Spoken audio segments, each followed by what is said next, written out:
So, whoa, come on and take a free ride, free ride. I don't think I'm singing this right.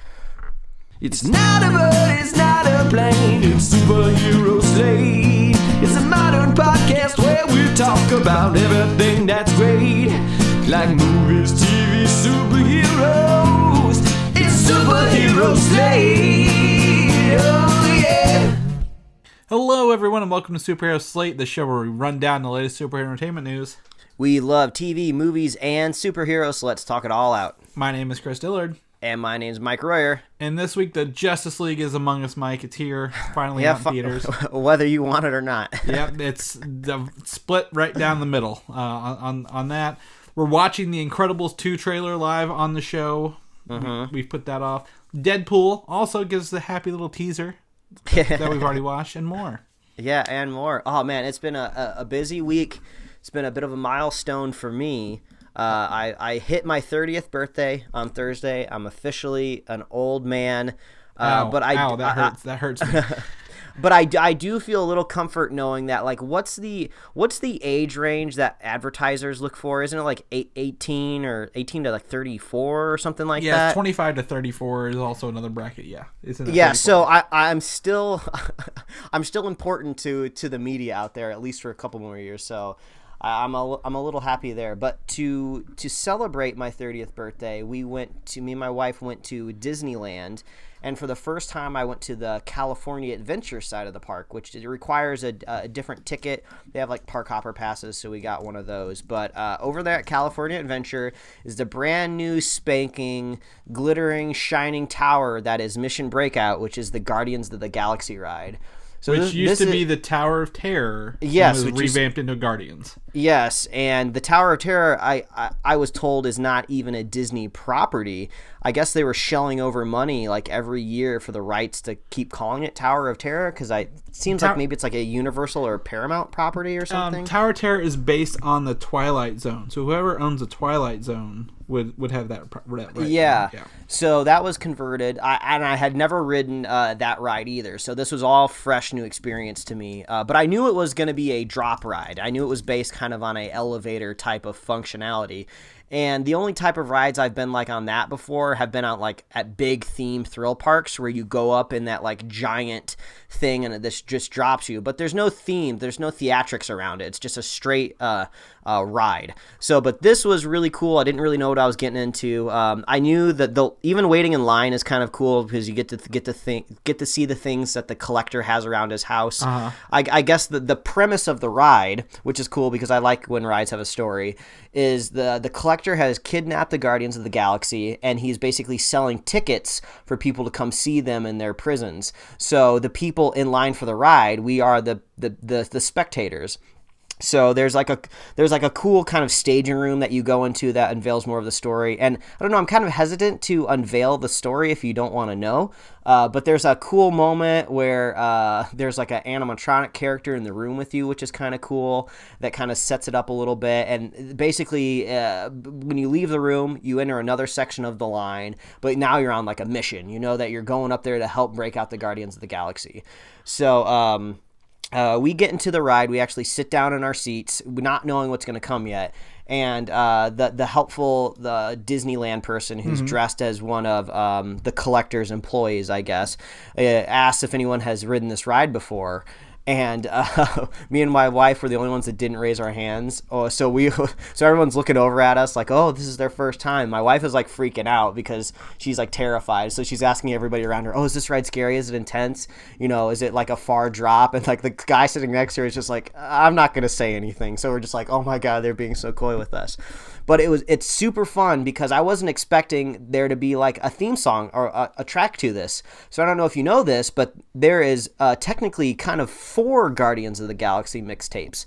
So you have Guardians 1, Guardians 2, Guardians the Animated Series, and then there's a whole mixtape for this song. There's 6 songs that you could possibly get when you're on this ride. And I went and I listened to the playlist later when we got home. And I think we got one of the best songs that I think fit the ride awesome, which was Free Ride by the Edgar Winter Group. Ironically, it was not free. No, it's very expensive. But it just felt like a big party. Like, cause you're in this ride with a bunch of other people and you're all in different rows. And then, the elevator goes up and these doors open. And every time you revisit these doors, cause you go up and then it drops you, then you go back up really fast, it drops you again. And every time you're visiting these doors periodically that open up and you're seeing like a new screen where the Guardians are doing something like breaking out of their prisons or something like that, trying to escape a monster and get out of there. And the whole time, like free rides playing, everybody's screaming. It just felt like this big thrill party. It was great. It was such a fun ride. So it made my wife a little nauseous, but that was like that the whole day. We needed to eat. It's kind of weird. You think it's contradictory to eat a big meal before you go on these thrill rides, but just make sure you have like a satiated stomach or it's going to get upset a lot easier. But the ride was a thrill. It's a blast. I would go back strictly just for that ride. I rode a bunch of other rides, so I won't belabor it anymore. But Mission Breakout is a super fun ride. So I just have to ask, do they turn the lights off when they drop you the first time? Or do you see things when you drop? I'm trying to remember. The lights may have been turned off at a point. I mean, it was just so crazy. I couldn't remember a whole lot was going on, but because I think parts of it were turned off. Because we did the Tower of Terror in Florida for our honeymoon, and I can't. Nope, never again. The photo of me in the back right corner, farthest corner away, like locked up. Like I had. Thinking back, I don't feel well on it, Mike. Even with Guardians themed, I'd probably be like, no. I actually think it might help because that drop rides aren't my type of ride either. But I had a blast on it. And if I ever drag you out to Disneyland out here on the West Coast, you are going on the ride. I'm not coming to Florida or California anymore. Florida or California are off limits for me. I can't go. You gotta ride it. It's fun. If it makes you feel any better, the ride goes pretty quickly, so at least you're out of the torment. But all right. But I won't belabor it anymore. We got a lot of stuff to talk about on the show today. We don't even know what you've been up to. But real quick, I wanted to give a shout out to superfan Jim out there. He reached out to me earlier this week. He said he was on the road and he actually witnessed like a pretty scary car accident, so he had to stick around and give a report to the police that showed up on the scene. And he said he was really nervous, he was really shaken because I guess he was really close to it. But he said afterwards he got in his car, he put on our podcast, and he said us kind of bullshitting around about Star Wars really helped him calm down his nerves. So I'm glad we could be there for you, Jim. We love hearing from you. Yeah. I occasionally like hearing from Jim myself. Me and him are at odds over our feelings at Justice League right now. Because Jim did send us his review of Justice League, and he said he liked it, which is probably a good segue into our news section here. We saw Justice League this weekend. Ooh, yeah, we did. And I got to go Thursday. Mike didn't go Thursday, so I'm proud of him for staying out of it until Friday. So, we did do a review episode, just to kind of give you our vibe here. I did not care for it. And someone asked me, I've not seen Thor, I've not seen Justice League, which should I see? Thor, by a long shot. 100%. If you're curious, I would not pay full price for Justice League. If you can get it cheaper matinee and you got to see it, go matinee pricing. It's 2 hours. It doesn't take up your whole day. You can get out of there. If you're on the fence, this is not a movie that's going to sway you either way. So, that's my thoughts on it. Yeah, the best way I could kind of put it was my wife came up with a really great analogy while we were waiting for the end credit scenes to roll, where she said this felt like it could have been a really cool looking puzzle, but instead of taking the time and putting it together thoughtfully, they just busted out the scissors and started cutting the pieces to make it fit. And I think you'll definitely kind of feel that when you see the movie. So yeah, if you want to hear all about the spoilers, go ahead and make sure you're subscribed to Superhero Slate podcast, and then I'll pop up in your feed. But yeah, we really dive deep into there, and I couldn't really hold on to the spoiler-free section very long. So we found some points we did enjoy, but they were far outshadowed by the forgettableness of the rest of the movie. And I will go on record and say this is better than Batman vs Superman, but that doesn't make it a good movie. I would say it did offend me in terms of how I rate movies. Yes, I was offended. So. And I think it's kind of that way around the country, because in America it's only gonna make about $96 million at the box office. And while yes, $96 million is quite a lot of money, that is the lowest DC Cinematic Universe opening to date. Yeah, and this movie was expensive. It was probably the most expensive movie to make as well. Considering all the effects and reshoots and things happening along the way, marketing. 96 million. I mean, with Thanksgiving and Coco opening up this week, I don't see it having any legs either. Word of mouth probably not helping it. If you go by us, you're probably not going to go see it. So I don't know what these numbers are going to mean in the long run for the DC cinematic universe and what movies and choices they're going to make going forward. Yeah. I mean, they can announce and cast whoever they want for like Shazam movies and Wonder Woman sequels, but until they actually flip that camera on, I think things are still ever changing over there at Warner Brothers. We know we're getting an Aquaman movie for sure because we've seen set photos. We know that movie is currently being made. It's rat filming. They've got it all done, so they might as well throw it together. Yeah, people have been paid, so we talk a little bit in our spoiler cast about what we think Warner Brothers should do moving forward. So hopefully they can come up with something because we love these characters, so we want to see them treated right. My biggest connection to the Justice League is the amazing animated series that they have that I don't know if it's streaming out there anymore because I think they're kind of holding on to it until that DC streaming app drops. But yeah, those Justice League cartoons are amazing. Young Justice is great. So there's still awesome iterations of them out there, of course, in comic books too. So I just hope they can get it right on screen at some point. Yeah. To me, my thing I would like is for the DC cinematic universe, Jeff Johns, whoever, to sit down and be like, these are for sure the movies we're doing right now until we do another team-up movie. Like, show us more individual character movies and give us something so we're not speculating the whole way through. Yeah. Like, right now, all we know is Wonder Woman 2, Aquaman, and Shazam has casting and stuff like that. But, like, that's it. Where's the rest of our movies? Like, what's the status of Flashpoint? When do you want to do it? Yeah, casting means nothing. We've been talking about Gambit forever, and they cast Channing Tatum I feel like a decade ago. So casting don't mean nothing. That's right. It definitely does. I mean, same with the Dark Universe from Universal. They cast the Invisible Man and Dracula, and then they're like, "No, we're not doing this anymore." So give us something concrete. That's what I say. And also, if you've seen Justice League, you want to know more, we have some deleted scenes that were leaked online here. There's at least one. The internet they've been pulled off the internet as we go, so if you take a look at the link, it might be dead. Hopefully not. But a lot of these deleted scenes are 8 deleted scenes, and 6 of them involve Cyborg. So we feel like your wife made the mention that something was cut up and put together hastily. Well, these deleted scenes might kind of give some hints to that as well. Yeah, look out for that extended cut where they get another $20 out of you. That's right. But I did get some very hard facts here. The WGA, the Writers Guild of America, revealed that Whedon has contributed to more than 33% of this movie script. So wow. When we saw, because of the way the guild works, if a second writer is brought in, they immediately go to arbitration because writers, sometimes have issues going upwards and saying, hey, can I get credit or not? Mm-hmm. So to get a writer's credit, you have to have contributed to at least 33% of the film, according to WGA. Mm-hmm. And kind of looking at the work here, if Whedon has contributed to that much of the film, he probably shot 2 months of his film that he wrote, plus more reshoots and 6 months of editing it, saying that, people are like, oh, there's probably a Snyder cut out there. We're like, well, maybe not. I don't know. But Whedon did contribute more than just 20% of this final movie.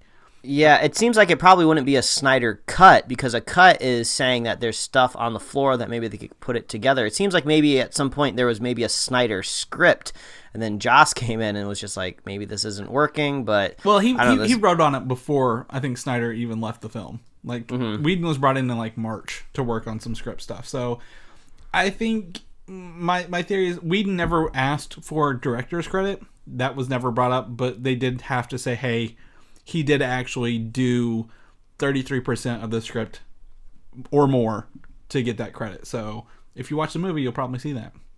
Yeah, I've not been one that has kind of jumped onto the credit issue because I think it doesn't really matter. It's just nothing but tragedy swirling the whole reason why Joss had to be brought into the movie, and only an asshole would be out there clamoring for my name on the movie more than it already is. Yeah. I don't think Whedon was whatever.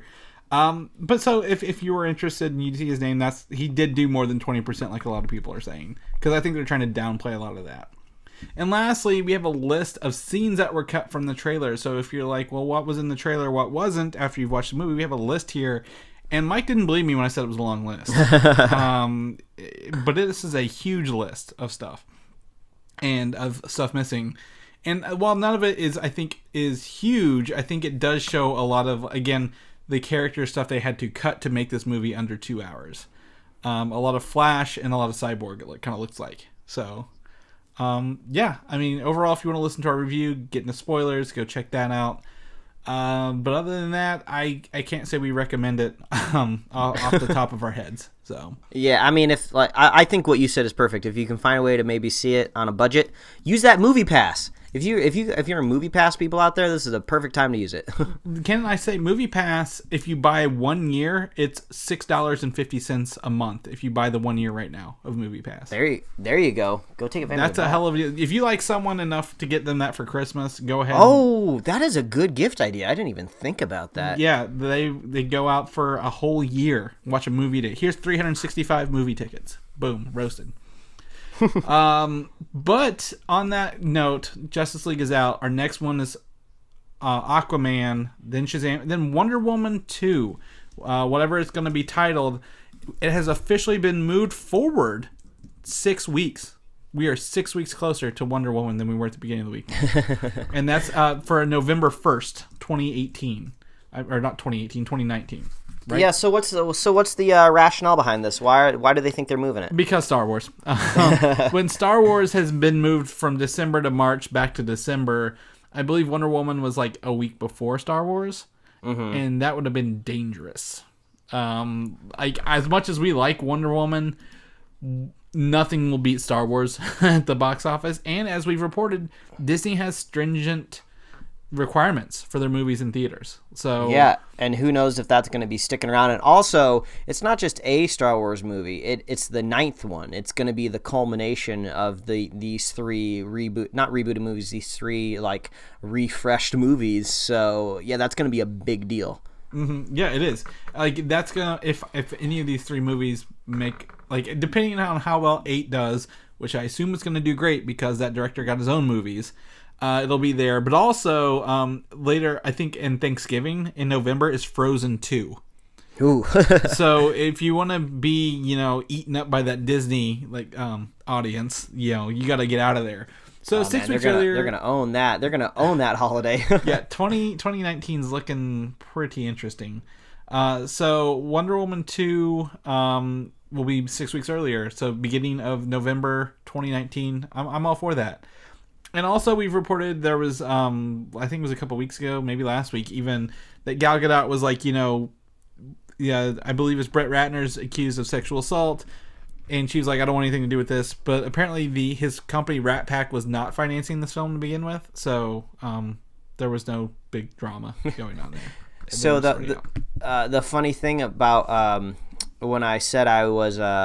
watching Lego Batman before I went and saw Justice League in the review of that movie. There's a moment at the beginning of Lego Batman where the Ratpac logo shows up, and then Batman's being funny. A narrator at the beginning, he's like, Ratpac, I don't know what that is, but it sounds macho. And I was like, oh, that joke did not age well now. So, and then when I saw the Ratpac logo in front of Justice League the other night, I was just like, I almost kind of just wanted to boo. But I was just like, I don't think maybe half of the theater is going to understand why I'm booing, and they might think I'm kind of being a dick. But yeah, now that logo, sadly, I'm sure Brett Ratner wanted everybody to know what Ratpac was, but now they do, and not in a good way. Yeah, we'll probably see that a lot less going forward. It's easy not being a creep, people. Don't be a creep. Yeah, don't be like Mike. Mike's a creep. No, I'm kidding. You're all right, Mike. I like you. Thank you. But we're all creepy, but we're not sexually creepy. Like, there's difference. So the Batman is coming out. Okay, they're still working forward on the Batman. So a lot of this stuff has been going on about the Batman. This is one of those movies we don't know what's happening. This is our gambit of the DC universe. The movie will reportedly, on their latest report as of yesterday, the Batman will take place after Justice League. It will not be a prequel or a standalone movie. Okay. So well, that's going to be really confusing for what you're going to be saying here shortly. But if Ben Affleck does leave, Matt Reeves has, and they've already, and even WB, they've probably got Jake Gyllenhaal on the back burner ready to light him up in case Ben Affleck leaves. Oh my God, that's going to be so weird because when I saw that we were going to be talking about Jake Gyllenhaal and the Batman, I never thought about continuing on with the timeline. I thought this was going to be kind of their weird explanation of like, oh, we're going to kind of go back to what we used to be do like a kind of like a standalone Batman movie, or maybe we're going to go back in the past and show some older stories from Batman's past. And then in my head I was thinking, well, yeah, Jake Gyllenhaal does kind of look like a slightly younger version of Ben Affleck, but then I was like, well, I don't really know how far they're separated by age. It's really not by that much, not enough to be like a significance. So I was really confused about this casting. So I thought maybe they were just going to do like a fractured universe, but now telling me that they're just going to like hot swap them, I don't know. Yeah, I mean, so that is the thing. So if he does leave, and this report does, stay true, things are in flux in WB land right now, is my assumption. That it would be a swap like going from Edward Norton to Mark Ruffalo as Bruce Banner. Just having him appear in the next thing and it kind of downplaying his past being in Batman's protector for 20 years. Oh, man. That is... This is all reports, and we are in release weekend of Justice League. Who knows how this will all play out in the end. If this movie ever comes to fruition. I mean... friend of the show, Quentin Parker, we went and saw Justice League together, and we were talking about this movie after, and we thought, like, what if this was a clever way to maybe bring Batman Beyond into the fold? Maybe Jake Gyllenhaal would be playing the role of, what's his name? It's like right on the tip of my tongue. Whoever plays Batman Beyond. It's not Dick Grayson. That's Robin. I'm going to have to look it up here. It's like right there. But anyway, I was like, oh, maybe Batman could just, maybe Bruce Wayne could have been so beaten up. Ben Affleck just basically can't walk. He's on a cane. And he needs to bring in a new Batman. And maybe that could have been Jake Gyllenhaal. But it sounds like if he doesn't even want to be in the movie, it sounds like Affleck's not going to be around anyway. So yeah, Terry McGinnis. That's what it was. Terry McGinnis. There we go. So if they do it, I mean, we still have a Flashpoint on the horizon. How does Flashpoint affect this? We don't know. That's another thing where they could hot swap him and not worry about it. Like, oh yeah, we rewrote Batman on accident, kind of thing. I don't know. I don't think it'll be Batman Beyond, because then you're just missing all of Batman and all of his like. They make reference to old Batman villains in Justice League, and I'm like, man, I really wish I could watch that now. Like, I want to see this universe's version of this. So there's no happy version of this where I'm like, okay, great, go for it. Unless Flashpoint does that, and like you said, maybe they revert to some year zeros or the beginnings or not Batman Origins. We saw X-Men Origins, and that didn't work out. Don't do DC Origins. So I don't know. We'll have to play this by ear, man, and see what happens. But until they say something official, who knows whether Affleck is currently in officially. Will he be out by the next time we see Batman? I don't know.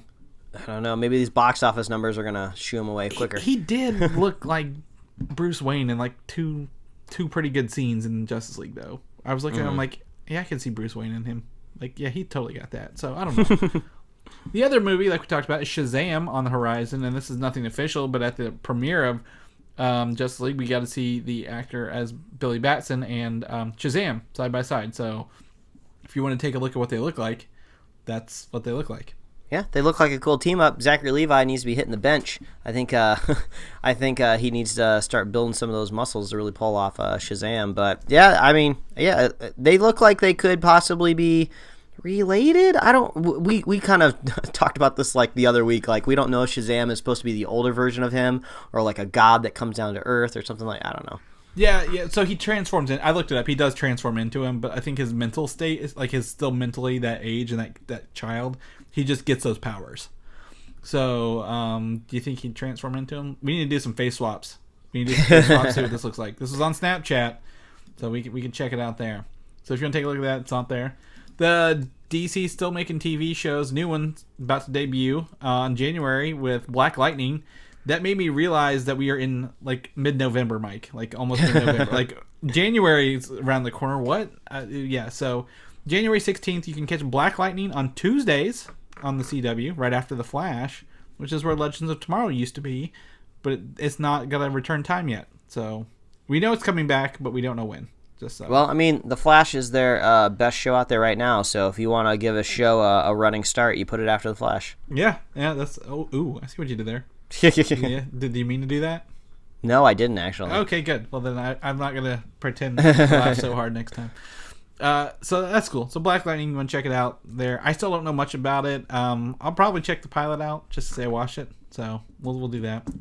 Another show coming out this week, actually, is The Runaways. And what I thought I had information correct, The Runaways will be a weekly show on Hulu. It will not all be at once on Tuesday.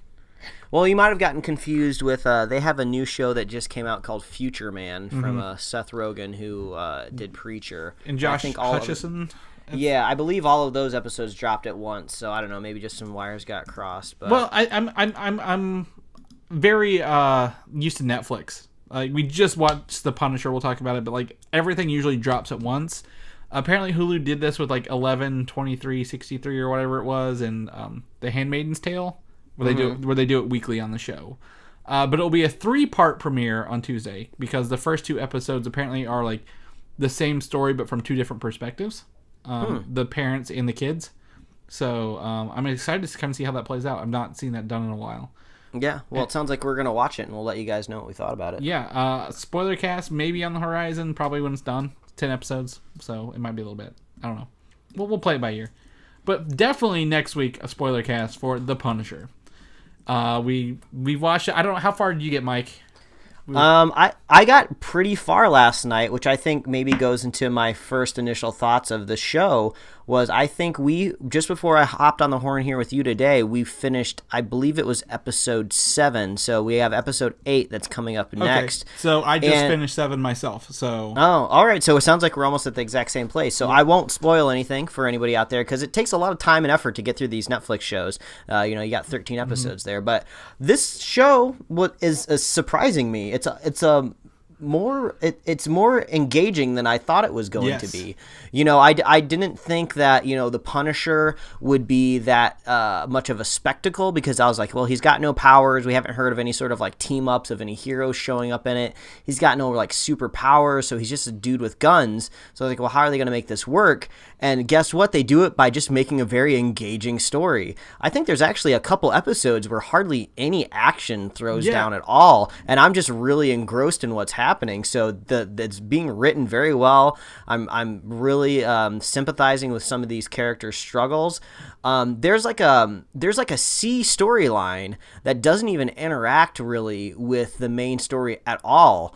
And it's really engaging. It's just kind of following this, Marine around. And it's just, wow, I'm just really fascinated with what's happening there. And I don't see it tying into the main plot yet. And even if it doesn't, I still think it's kind of an interesting look at, what it's like. I didn't know the show was going to lean so heavily into the military aspect of it. Because I think what I know the Punisher most about is usually going into like mob stuff.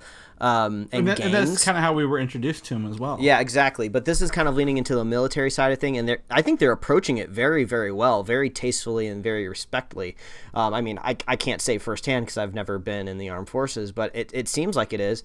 I listened to an interview with John Bernthal on the Nerdist, and he said he was very cognizant of how he wanted to do the armed forces and people out there in service justice. He didn't want anything to be weird. So a lot of respect coming from John Bernthal there. But yeah, this show's just been very engaging. I've been very surprised. Yeah, no sort of mystical fist punches, no superheroes, and it's just been really fun. Of the I'm 7 episodes in, same place where you are, finished 7. 6 more to go. I've got to say I enjoy it more than any other Netflix show this year so far. Yes. Better than Defenders, better than Iron Fist by a long shot. I didn't know I needed a political intrigue in my Marvel shows. There's a lot of political intrigue. And a lot of these episodes only focus maybe 3 characters sometimes. For a lot of the episode, and you're like, oh my gosh, I am with this character the whole way through. And the time just goes by so quickly. And Yeah. I've not had a Netflix show do that since like Daredevil or Jessica Jones like in a long time. Yeah, and it was kind of weird because I was kind of hesitant to kind of click play on this show because I just, I was just like, I don't really want to get into this. It seems more like a drama. I want my heroes. I want my superhero stuff. And then you even had texted me to check in on the weekend like, oh, have you guys started watching Punisher yet? How far are you into it? And I was like, man, we haven't even started watching it yet. But yeah, we started binging last night, went hard into it. It's hard to stop, man. I stayed up till 2 on Friday night watching it, like just going through. I'm like, man, if I wasn't so tired and had to do stuff tomorrow, I would stay up and finish this. But it's great. It's a good show. If you're expecting guns and blow up explosions 24/7 throughout, don't. But I mean, it's probably building to that point. Like we're gonna get some action. But what he does do is really cool. Like yeah, Frank Castle is a man you don't want to reckon with. So yeah, there's some clever moments. I really like what they're doing with Micro in the series so far. Mm-hmm. I won't go beyond that, but it's kind of something I haven't really seen before. So yeah, everything's just really well. I mean, it just goes to show you just good talent on a show and good writing can just make anything great. So. Well, and also again the lack of mysticism. Mm-hmm. Not a whole lot to explain. There's no magic behind a gun. Yeah, Mike hates magic. He doesn't like Doctor Strange, as we learned earlier. Okay, and doesn't like. No, I'm kidding. But I mean, yeah, it's very like also like the history of the characters being revealed to us slowly. Mm-hmm. So you mentioned the C-list actor or character. I'm having a hard time finding a character that shouldn't deserve an award for acting.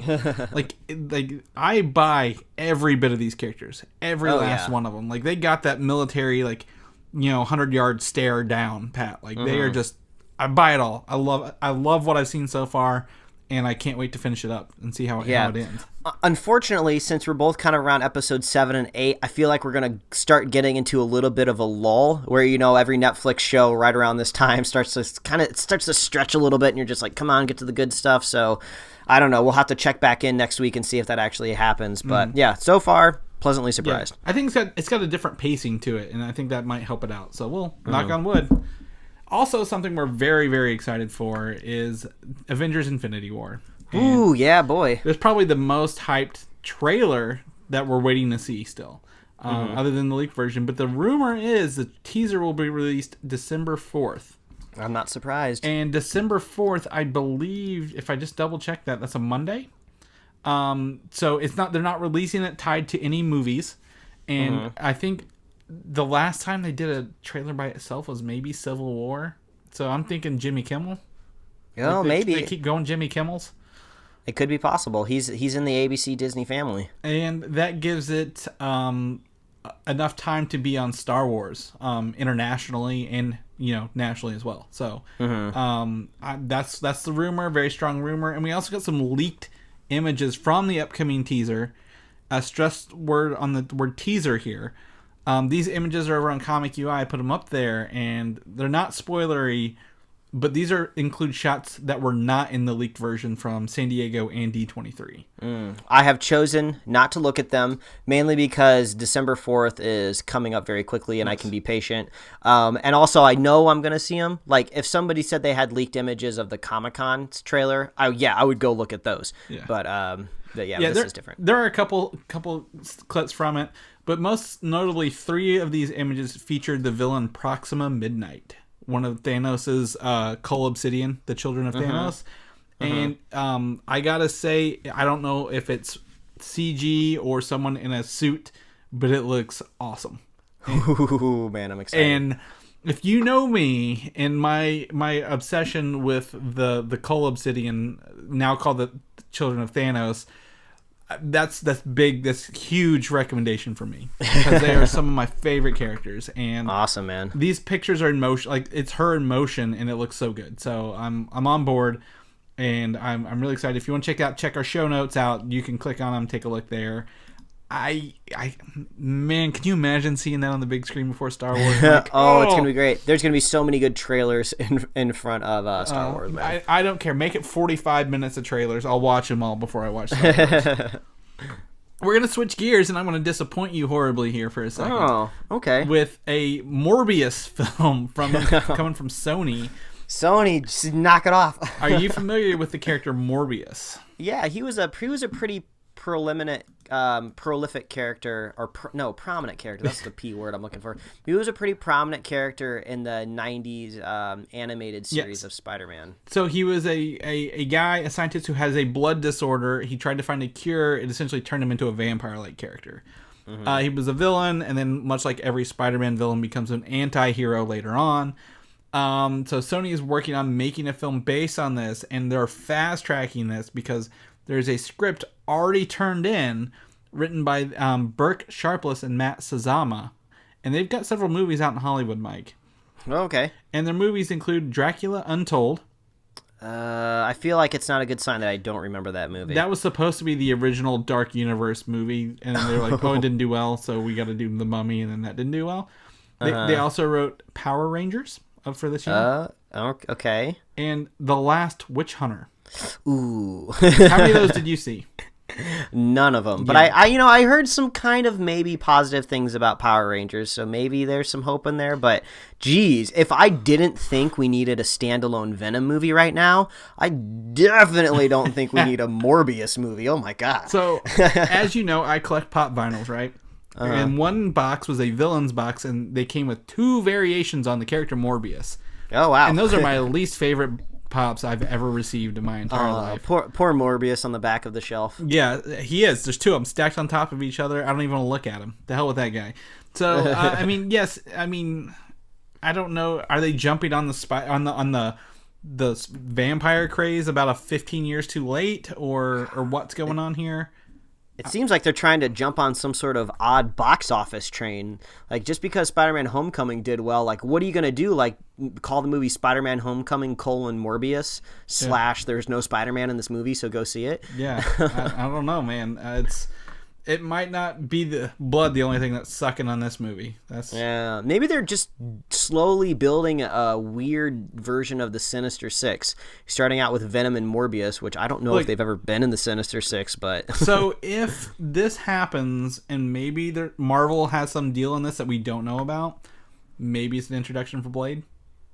Oh, maybe. If Marvel wants to be like, look, you're doing this vampire movie, we got a vampire guy, do you want to team up a little bit? Maybe, but do you think... I feel like Blade is more relegated to a smaller screen action. I feel like when Disney gets that streaming service going and we're kind of curious what they're going to be doing over their live action, maybe bring Blade into live action. Maybe don't put him in the movie, but like this movie, if it has to happen, can set up vampires existing in the Marvel world. Yeah, maybe. And then Marvel could be like, well, we didn't do it. It was Sony. Duh. I don't know. There's maybe a positive spin on it, but yeah, if we don't need Venom, we definitely don't need Morbius. I got to give you my review. You went on a ride this weekend. I spent almost all day yesterday playing Lego Marvel Superheroes 2, which came out this week, and I got to say I really like it. The story is a brand new story just for the game. It's not trying to take any Avengers movies and turn them into the Lego version. You get a lot of characters across all sorts of the universes, like Spider-Man 2099. You gotta see Thor Ragnarok. Those characters in there, so on and so forth. But yeah, I really liked it. I beat the campaign yesterday, and I really liked it. And I'm looking forward to going back and unlocking all the characters. So I got that to look forward to. Maybe after I beat the game, I'm still under 30% done. So there's a lot to do in this game. I do appreciate how much of a completionist you are when it comes to these Lego games, because you're always getting every single last gold brick. So you're getting your money's worth, that's for sure. No DLC keeping you, no loot crates keeping you from completing that game. Oh man, that's a great segue into this Star Wars business. We got some Star Wars news. 3 different things here.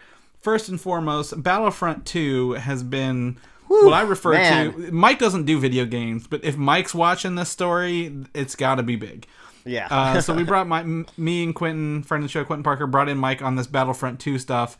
It's a shit show. Ooh, yes. So much that apparently they took out the in-game, you cannot buy credits to buy stuff in-game because Disney gave them a call and were like, look, dudes, this is bad press. And while I agree, in-app purchases work for maybe mobile games where you don't buy a $60 game and expect the full thing. My thought is, if they need more money to make these games because they cost more in production, raise it $10, $20. I'd rather buy the whole game and not deal with any in-app purchases for $20 more than have to deal with that overall. Yeah, I mean, I've been a little out of touch with online gaming and gaming in general for a while, but I feel like they're just trying to change what the value of $60 is. And I mean, like, there's no excuse for that. $60 used to get you tons of hours of gameplay in some other games, and DLC never even existed. So I think they're just trying to like artificially like increase the value of a $60 game to what it actually is. It's bullshit that, you know.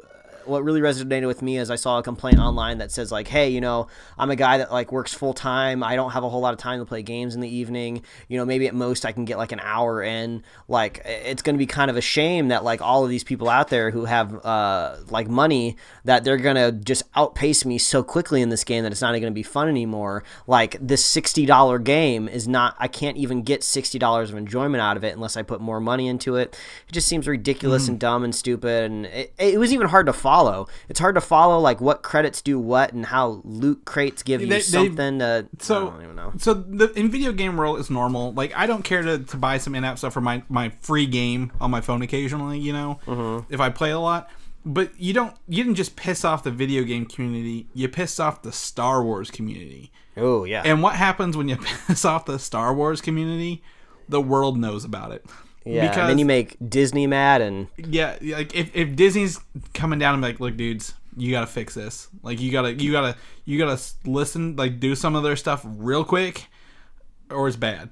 Like, don't piss them off. The Star Wars coming off the year the main movie's coming out as well. So that's kind of where we wouldn't have heard about this if it was any other video game, but because it's Star Wars, yeah, it obviously popped up. Yeah, and don't fall for their shit. They said that they were going to remove in-app purchases, but it's not permanent. They're going to bring them back, and they're going to, just try to squeeze more money out of the game, and you're still not going to get $60 worth out of the game. So just boycott it. It's going to be easy for me to boycott it because I don't own anything to play it on. But that's true. If anything, I would buy a secondhand copy off someone if they were like, I want to get rid of it. That's what I'm thinking about doing. Or I guess you could technically wait, and don't they usually have like a Game of the Year edition that has like all of the DLC injected in it anyway? So the DLC for this game is completely free. It's just the in-app purchases that they're doing. So, which are more than cosmetics. So, also, did you do any Star Tours when you were at Disney? We talked about this. Yes, I ride Star Tours every time I'm there. And it was open, and they gave you Star Wars episodes 7 and 8? No, I got Kashyyyk. I got to see the Wookiee planet. Okay. I believe that's called Kashyyyk, right? Yeah, Kashyyyk. So apparently this is on the 18th. So yesterday, Star Tours at Disney will only provide episodes 7 and 8 as of the 18th, and you can no longer see episodes 1 through 6 till later. I'm bummed that I missed that because I was gonna say me and my wife, we went and on that ride, and I was just like, why am I seeing Kashyyyk? Why is Chewie landing on the front of our vehicle here and sliding down comically? Why is there a hologram of Yoda? He died. Like, why am I seeing prequel stuff on this ride when I just got back from a very up-to-date Guardians ride? Yeah. So I'm kind of bummed that I missed out on 7 and 8. That would have been really cool to see because I'm probably not going to make it back to Disneyland again until like another year. But yeah, man, that would have been cool to see updated stuff. Yeah, so they're going to add a specific ride, a specific line to just see the classic ones in later, and I think I looked up. There's like 92 different variations that they can do on those first 6 movies, and I don't know what 7 and 8 are going to look like because I don't think they can get 96 variations out of 2 movies just yet. But I remember riding this in Disney World for our honeymoon, and we definitely got some of the same ones several times. But I didn't know if you got to see that or not. But lastly, The Last Jedi will be 150 minutes long, Mike, the longest movie in the Star Wars franchise. It can be as long as it wants, as long as they build in some sort of very obvious bathroom break time, because I don't know whose bladder is going to be able to last that long, so got to look out there for, like, what is that, like that pee time app or something? So Run Pee is what I use, and it also tells you if there's any end credits, which Star Wars usually won't have any. But yeah, so you can check it out, and then, download Run Pee if you need to take a pee break. So, I mean, Star Wars is coming up. We're going to see a lot of trailers before it. You just said that earlier, with the Avengers Infinity War. But another trailer dropped this weekend, Incredibles 2, the best Fantastic Four movie we've ever had, and now the sequel, Incredibles 2, comes out next year. I think it's gonna be before Coco this week if you're watching Pixar's Coco. My wife bought our tickets like right before this started. Yeah. And just before I had the brief moment to go out and click play on it, I get a text message from you that says, "Don't watch it. We'll watch it live on the show on Sunday." So I was like, "Damn it, I gotta wait." Yep. So like, I've done my best to avoid it. I think I maybe saw one animated GIF of Jack doing something, but I don't really know what's going on in this. Yep. We are on the video link right now. We're gonna watch this live. You're gonna get our immediate reactions. We're doing this twice in this show because I didn't watch it either. Because I want to try this for once. I don't want Mike to have all the fun. So let's go ahead. We're going to watch the Incredibles 2 trailer right now. If you haven't seen it, stop, go click on the notes, watch it with us, come back, and you'll get our reactions. So are you ready to go, Mike? All right, ready? Well, all right. That was shorter than I thought it was going to be. that didn't show me more than I already knew, because I think we talked about in one of our earlier that like Jack was gonna have powers. Well, we all knew that already, but this was gonna pick off pretty much where the last movie left off. So there wasn't gonna be this time gap where everybody grew up. So Jack's still a baby. I think we actually know more than what the teaser trailer is giving away, because I think we also said that Elastigirl is going to be out there on the run, and Mr. Incredible is going to be more of like the at-home parent. Yep. So so it's a fun teaser trailer though. It's cool to kind of see these characters upgraded, because if you go back and watch The Incredibles, still an amazing movie, but you do see the leaps and bounds that they've made in like textures and like 3D modeling and stuff. So it's cool to see these characters like up to date and everything, but ooh, yeah, looking forward to this. One of the best superhero movies ever made was the first Incredibles, so I hope the second one can answer the call. So I missed the first Incredibles when it came out. I don't remember when it was, but I don't think I had access to a cinema, like just go and choose any movie. So when I was like, oh, it's a cartoon movie, I don't want to go see it, I had no idea what I was missing. So I didn't see the first one until much later, and you know, it does hold up. It's very well done. But what I enjoy here is the music. If I was to point out anything, the 60s spy music, like, that is classic. Like, it felt like James Bond music, even though it's not a spy movie, but, like, the big band, the trumpet, like, that little kind of jazzy beat to it.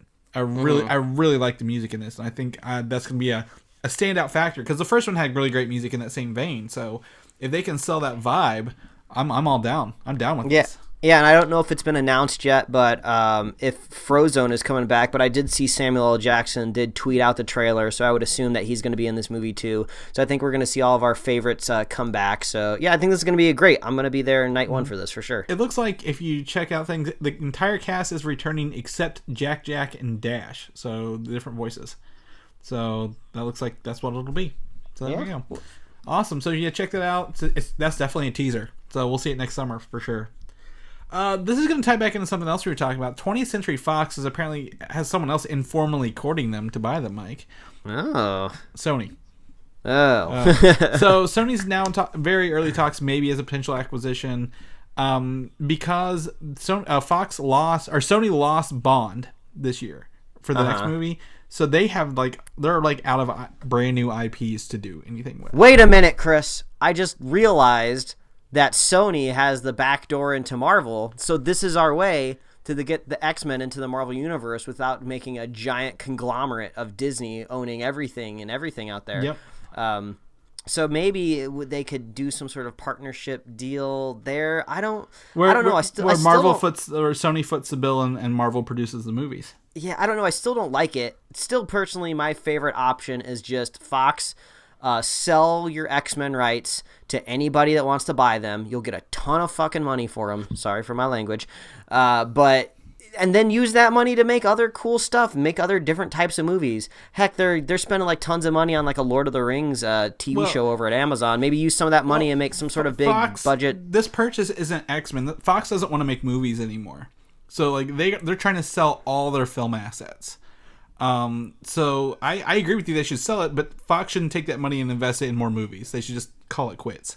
Because I don't think they need to call it quits. Because that's their goal. They want to focus on sports and news and broadcast media like that. Yeah. They're not, their movies they put out aren't good, man. I looked at all their movies. They're just not putting out good ones. I guess, but it seems like somebody's going to be scooping up Fox, but. Maybe it would be better if it was piecemeal. Maybe no one entity gets to own all of Fox. Maybe They just sell out different parts of it. Yeah, I can just totally disappear. see that. But I mean, I still think Disney should have X-Men and Fantastic Four, because if they want to go cosmic, you got to have Galactus and all those people. So, but I'll tell you, if we get to keep Tom Holland as Spider-Man for a while, I would kill for a Wolverine Spider-Man team up. That would be amazing. that would be a hell of an Avengers team for sure. So Sony's now might be in the running for this. We'll see how this all plays out eventually. Probably sooner than later. This is my guess. Before we get to Morbius. Speaking home. Have you watched any of The Gifted yet on Fox? I keep hearing great things, like, honestly. Nope, I haven't seen it yet. Okay, so apparently they're going to introduce classic X-Men mutants Andrea and Andreas von Strucker as, like, the historical relatives of, like, the main characters who are also von Struckers. Together, their powers, they combine into, like, a villain or a superpowered character called Fenris. So I don't know much about them, but like the fact they're bringing on main X-Men character names now, other than Polaris, it's a pretty good step for them. So Fox is really doubling down on their X-Men. Yeah, guess what, Fox? You can make good TV shows, and you can make more of them if you maybe sell those X-Men rights. See, you can't make any more X-Men shows, I guess, but maybe they can just keep the TV rights to X-Men, sell the movie rights. Yeah. Well, Marvel's helping produce this, so I don't think they can it right away. So yeah, and every episode of The Gifted has X in the title somewhere, and they emphasize that by everything's lowercase except the X in the name of the episodes. I thought that was really interesting. I have a feeling they're doing a lot of Googling out there to name these episodes. Yeah, like just remember, this is an X-Men show, guys. Work the word exchange in there somewhere. Is there an X in exchange? I don't know. Just put it in there. I don't care. Yeah. Another movie this week that nobody's asked for that we're getting is the Multiple Man movie. And I thought this was like some sort of bad joke someone was playing on us. But James Franco is to star as Jamie Madrox in a film about Multiple Man. Okay. Do you know about the Multiple Man? I think I remember Multiple Man. He just basically makes clones of himself, right? Yeah, he absorbs kinetic energy and can use that to create copies of himself up to like 100. Mm-hmm. I believe he was in X-Men 3, which is why he's pretty forgettable. But like, yeah, so he can just create multiple copies of himself. And sounds exciting, Chris. I think it needs its own standalone movie. I think. How many James Francos can we take at once before we're just like, no, stop? That's enough. I don't know, man. It depends on if he's wearing that little ratty mustache that he has. I don't like that, but I do want to see his movie, The Disaster Artist. I didn't think I would want to watch that. The movie about The Room. Yeah. Mm-hmm. Did you watch The Room? Have you ever watched The Room? No, I know everything that there is to know about The Room, but I've never seen it. You got to watch it. That's the only way to experience it. So that's what I hear. Yeah. Another teaser we got this week is from Deadpool 2, and in true Deadpool fashion, they lean into the obscure and wacky shit that this movie is. It has Deadpool, Ryan Reynolds dressed up as Deadpool, dressed up as Bob Ross, painting with wet paint on a wet canvas. Yeah, don't eat these paints, kids. Don't eat these paints. And he is tripping balls, I believe at one point he says. So you can check that teaser out here, and it just like cuts to him like painting something, and then it's a new picture, and then a new picture, and he's just slapping his brush against the easel. There's like this bizarre moment where he kind of like passes out, or he just kind of stumbles backwards. It's really weird, and then it cuts to this montage of like stuff that's actually in the actual movie, but it's all very quick, just scenes that really could be almost summed up with just screenshots. But it looks good. It looks good. Yeah. Fun teaser trailer in teaser Deadpool fashion. So Bob Ross was just freaking hilarious. I saw that there's already Funko Pops out there of Deadpool as Bob Ross. They're custom. And Bob Ross customs. as they're not, they are? Yeah, they're not real. Because Bob Ross just had a set release not a month ago. Oh, I was going to say, man, Funko's on top of it. Yeah, no, they did some customs for that. So yeah, so if you want to see the Wet on Wet teaser trailer, go check it out. Rampage, the video game Rampage? Oh, yes, I know. Okay, well, let's get in a movie. And we have the trailer here that Mike wants to watch live on the show. So we're going to watch it live on the show. You seem so excited, I don't care about video game movies. They don't work. But but The Rock's in this one. That's why we got to watch it, man. He can't save them all, man. So let's watch the Rampage trailer. You ready? All right, I'm ready. 3, 2, let's roll. What the hell was that? Oh, my God. You know exactly what that was. That is just so far removed from what I remember playing the video game. I mean, I guess there's not a whole lot of plot when it came to the game to begin with, but I mean, I guess that's one way to do it. I don't know what I was expecting, but do you see why I went in with low energy on this one, Mike? I mean, when you see the banner that scrolls across the trailer that says "From the people that brought you San Andreas," I was just like, yeah, that seems about right. Well, they're like, can we get Rock in a helicopter again? Let's put him in another helicopter. So yeah, I mean, I wasn't expecting to see Joe Manganiello, Jeffrey Dean Morgan. Yeah, it looks like they're boasting the cast there. It's weird that The Rock seems to be an animal person and doesn't like people. The animals just get him. Rock is too charismatic to be antisocial, so I don't know about that. But all right, I mean, big animals destroying a city. I guess we'll have to see how that goes. I imagine this is going to go exactly the same as San Andreas went, where it's probably going to make some money at the box office, probably going to do really well internationally, make a lot of money over there. Everyone's going to forget about it. It's going to show up on like Netflix or Hulu, and I'll just watch it there on like a Saturday afternoon, and then that'll be done with that. Have you ever seen any of these older video game based movies like Doom or Battleship? I haven't seen Battleship. I think I've seen Doom. I've seen it. I have one callback to where it plays like the video game every time. And yeah, the side-scrolling moment. I did see that. Yeah, the side-scrolling where the monkey runs into the building and, yep, it shatters the building. So, yep, that's a big old pass from Chris. So, we'll keep you updated. We'll keep you updated if anything develops. Yeah, Mike, I'll let you get that news. I'll let Mike bring you the Rampage news. The Fantastic Beasts has a sequel, and the sequel is not nearly as dumb titled as I thought it would be called, Mike. So, that is called The Crimes of Grindelwald, and we got our first picture of the main cast that turns into, magical Harry Potter, everybody looks at the camera and it moves kind of thing. So, well, there you go. I'm going to ask my wife if maybe we should watch Fantastic Beasts and Where to Find Them tonight, because I've only ever seen it once, and I was so jet lagged I fell asleep in it, so no fault of the movie. So, yeah, it wouldn't hurt to revisit it. But yeah, I was really curious what they were going to do about the title. So this was along the lines of, I think, what we thought it was going to be: Fantastic Beasts and something, something, something. So they picked that something, something, something. But I guess they really downplay it once you see the logo. The Fantastic Beast part. It's just like The Crimes of Grindelwald. Here you go. Yeah, I'm really curious how much Eddie Redmayne's going to be a part of this movie franchise going forward. Because if they're relegating the word Fantastic Beast just the very corner of the logo, I wonder if Eddie Redmayne's going to be relegated to the very background of the scene. Yeah. Yeah, they say, from what I remember, is that since he helped capture Grindelwald the first time, they're going to bring him back in. And judging from this, I had to look up some of the characters here, but we get to see Jude Law as Albus Dumbledore over here on the left. I think he looks good. I think he fits in the Harry Potter world. What do you think? Yeah, actually, I didn't even notice it when I looked at the video, but I guess he is in there. Yeah. Yeah, I mean, he's got a little bit of a beard going on there. He's got that furrowed brow. He could be Dumbledore. Yeah, I totally see it. And then over here we've got Gellert Grindelwald by Johnny Depp.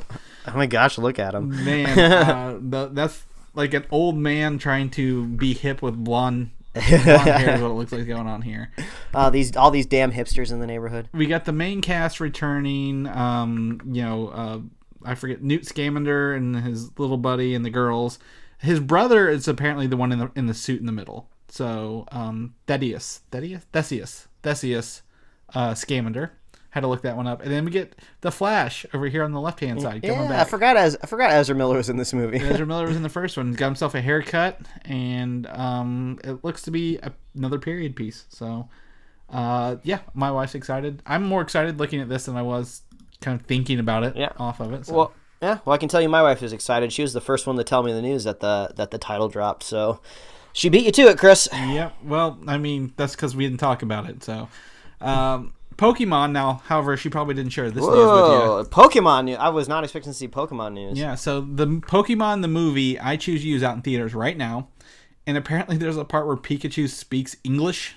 Oh, God. Yeah, and everyone's like, what the fuck is happening to this? No. He doesn't do it throughout the whole movie. It's like, you've seen the first Pokemon movie, right? Oh yeah. Well, this is like a retelling of that movie, like, but a little differently. And that part where Ash is like turning the stone and he's cradling Pikachu kind of thing. Pikachu talks to him in English. Oh no. Yeah, it's pretty bad. I've seen some people like in the theater filming it, and everyone just busts out laughing like the whole way through. And then lastly, on that, the Detective Pikachu movie has cast the actor Justice Smith from The Get Down as the lead role, so they're actually going to do it. We can't get away from it. All right, bring it on. Yep.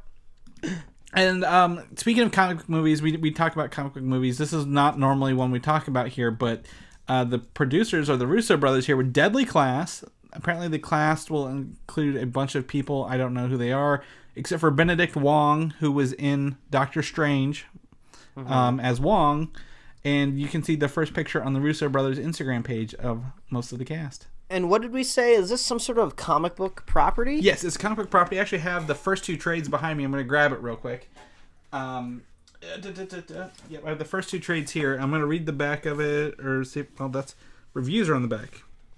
It says, "Change the world with a bullet." It's 1987, and homeless teenager Marcus Arguello has no reason to keep living until he's approached by a mysterious girl who invites him to join the King's Dominion Atelier of the Deadly Arts, a brutal clandestine high school. Okay, all right. So off I think this is trade 2, trade 1. So on the back of the trade, they're all in the poses from the book on this picture. So, well, all I can say is so far the Russo brothers have earned the benefit of the doubt. So I won't say anything beyond that. So yep, and this will be on Sci-Fi. So if you want to catch it out, I think they're producing it for Sci-Fi. Yeah, well, good luck, Russos. So there you go. I'll probably end up reading it. I bought those trades on sale a long time ago, and I'll probably just give up and read them one day. So there we go. Mike, we made it through the news. We made it through a spoiler cast what a week. Review episode, and now we're here. People want to know more about you, and I did share your picture of your group bread on Instagram. Yes, I saw that. Thank you. You're welcome. If people want to know what you're up to and when you're at Disney, where can they find you at? Well, they can follow me at Mike Royer Design on Twitter and Instagram, and you can read my webcomics at pickledcomics.com. Chris, if people want to know what you're up to, maybe they want to see that Morbius pop vinyl. Well, I guess technically there's 2 of them now. If people want to see that, where can they follow you? Yeah, you can find me on Twitter at Valdan, Valdan. I'll dig them out and put a picture up just to say, like, look, it's a thing. Or head over to Comic UI, and you can find, again, those Avengers Infinity War leaked images over there. You can also listen to my other show, Filmside Chats. Me and Patrick were supposed to record an episode, and we ran out of time, but I totally understand. And head over to YouTube and search the DNN and see some stuff we did. I told you the Rick Mobile was at the comic book store on Thursday, and that was a hell of an experience to do. So awesome. Yeah, it's like a little mobile pop-up shop of a vehicle with Rick facing backwards. So definitely interesting. So yeah, head over there. People want to listen to our review of Justice League or maybe some other news we've done. Where can people find us at? Well, as always, please visit superheroslate.com. That is the best place to find all the avenues we host a show and to get our awesome show notes. So if you want to see those leaked Avengers images and you want to check those out, look at the show notes. We got links, man. We also have a link up there. It was someone tweet, I think, that has one of those deleted Justice League scenes, so you can get that there. Hopefully it hasn't been taken down and removed by Warner Brothers, but if you act fast, maybe. You can also subscribe to us on iTunes, YouTube, Google Play Music, SoundCloud, Stitcher. You can get us right in your email inbox every week, and you can like us on Facebook, follow us on Twitter and Instagram. And you can get some merch at superheroslate.com/store. We got t-shirts, long sleeves, tees, hoodies, and stuff. It's getting cold out there. You might need that kind of stuff. If you're a fan of the show, hopefully you'll leave us a review wherever you listen to the show. We really love that. Super helpful. Get us in front of some fresh earlobes. And if you're a super fan of the show, like Jim out there is, and you want to be a super fan too, all you got to do is share the show with a friend, share the show with a buddy. We will be here every week, and we will be here twice next week to talk about Punisher in full. That's right. If you haven't watched Punisher, go check it out, and you can listen to our spoiler cast next week and send us your reviews. I want to know what you guys think of the Punisher. So we'll do that. I guess that's it, Mike. Yeah. We're out of here. We'll see you next week, buddy. Thanks for listening, and don't forget to subscribe. Cocktails with milk in them are about as far as I'll go.